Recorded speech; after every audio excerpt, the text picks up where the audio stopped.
السلام عليكم من مطبخ مينا. جبت لكم تحلية رمضانية لاكريم بغولي تجي بطريقة سهلة. نبداو مع بعضنا. جبت لكم مقادير بكيلة بالكاس باش تجيكم سهلة. انا لهنا ضفت نص كاس سكر وكاس لاكريم فريش وكاس حليب و3 صفار بيض والاكستري فاني وسكر بني. في هذه المرحلة نضيف كاس تاع لاكريم فريش وكاس حليب ونديرهم يدفاو على نار قليلة، ما تخلوهمش يغلو، غير يدفاو برك.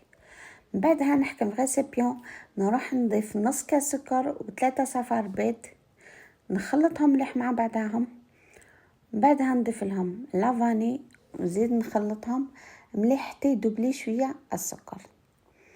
من جهه الاخرى حتى نشوف لاكريم تاعي راهي سخنت الحليب مع لاكريم فريش يكون بدا دفالي مليح، نبدا نضيف فيه بالعقل فوق الصفر غير تدريجيا ونخلط كيما راكم تشوفوا في هذه المرحله.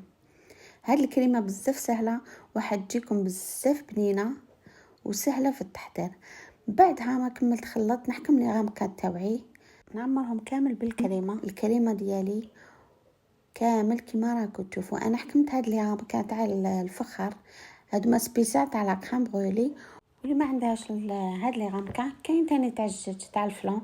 انا جربت لكم واحده باش تشوفوا بلي ما يصالها والو، الطيب كيما هي كيما تاع الفخار.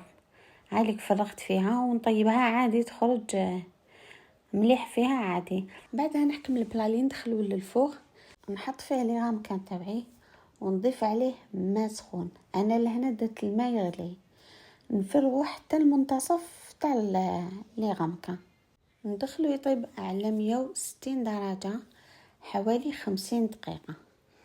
بعد ما يطيب لي كما راكم تشوفوا كي تخرجوه تصيبوه يزغد شويه، تقولي ما راهوش طيب، هو راهو طيب. خليه يبرد ودخليه الثلاجه 2 سوايع على الاقل باش يشد روحه مليح.